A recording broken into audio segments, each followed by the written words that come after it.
University together. We belong to a generation that had inherited the optimism of post-independence Kenya.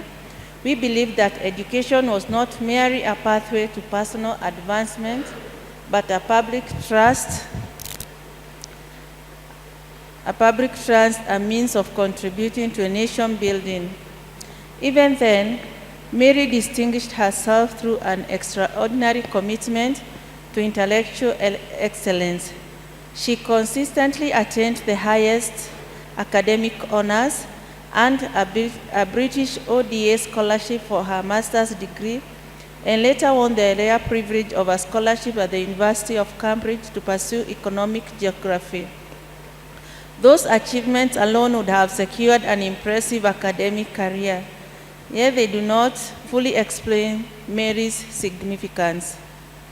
There are many accomplished academics, but there are fewer who became custodians of intellectual integrity. Through her career, Mary has remained deeply anchored in her Christian faith, unwavering in personal integrity, and committed to scholarship that is never for sale.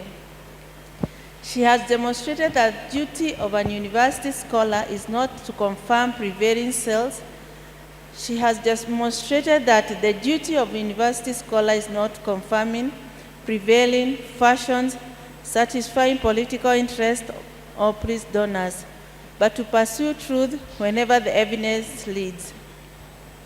In an age when universities increasingly face political, commercial, ideological leads, in an age when ideological pressures, she quietly reminded us that intellectual independence is one of the academic's greatest public responsibilities. But if I were asked what has most fascinated me over the last 45 years, my answers would not be Mary's book, it would be watching Mary think. I have sat beside her as entirely new ideas emerge from the ordinary experience of Kenyan life. A visit to a market, a local song and a dance, women's ceremonies, a political occurrence reported in the newspapers, conversation among traders, or the rhythms of everyday life that most of us simply pass by. Mary would stop and ask, what is really happening here?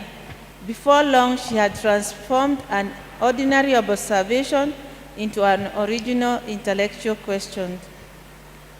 Many times she invited me to react to an emerging idea, challenged her assumptions, debated an alternative interpretation, or simply read her daily 100 academic words she had disciplined herself to write that day.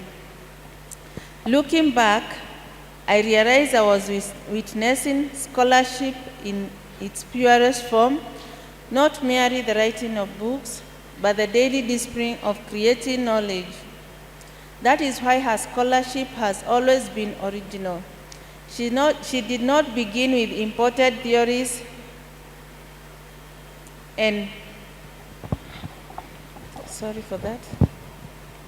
She did not begin with imported theories and search for Kenyans examples. Please don't leave.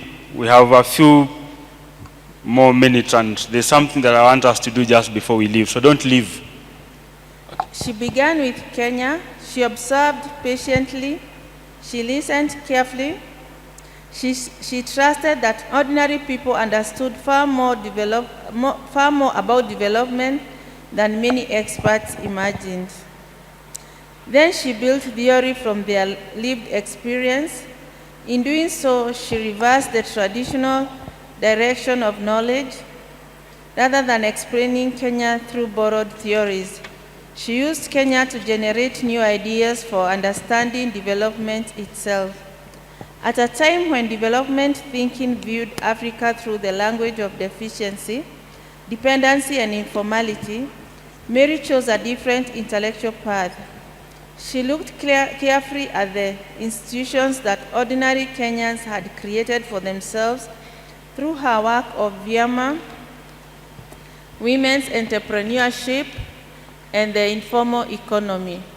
She demonstrated that these were not remnants of traditional past waiting to disappear. They were living institutions of governance, trust, innovation, and wealth creation. She challenged us to see the informal economy not as an economy residue, but as an intellectual frontier. She reminded us that the institution lived in trust, reciprocity, shared responsibility, and collective purpose, long before phrases such as social capital became fashionable. Mary's work demonstrates that societies prosper not simply because they accumulate financial capital, but because they cultivate trust. I have often wondered where this remarkable curiosity began. Like millions of Kenyan children, Mary learned to read from those familiar lower primary leaders about John and Margaret going to school. For Mary, it was never merely a reading lesson. It became an invitation to observe the world.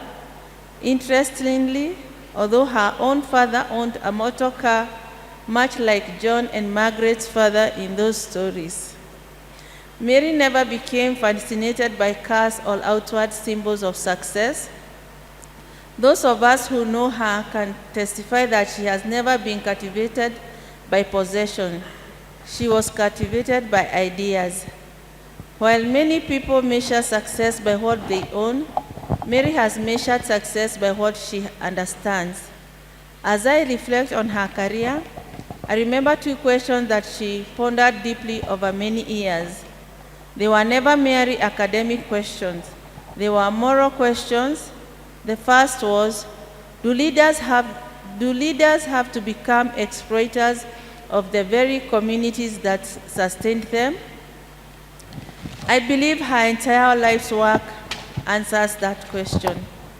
No, leadership is not extraction.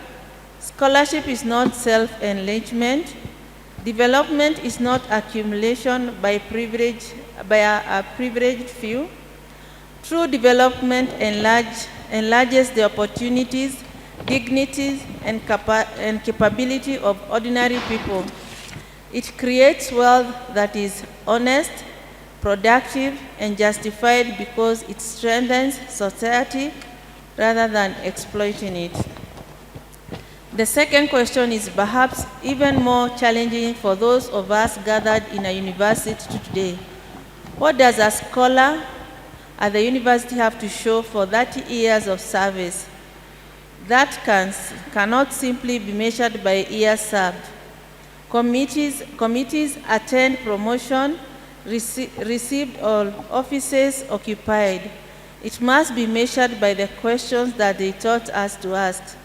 The students whose lives they transformed, the ideas that continue traveling long after retirement, the institution they strengthened, the integrity they modeled. Great, great. I'll give you 2 more minutes, my sister. That will be less than 2 minutes now. Okay. Mary's answer is before us today. It is found in books that have fundamentally reshaped how we understand Kenya's informal economy. It is found in generations of students and young researchers she has mentored. It is found in restoring intellectual dignity to Kenyans' hardworking traders, women entrepreneurs, producers, single mothers, and families who rise every morning to create value, often unnoticed, yet indispensable to our nation's prosperity.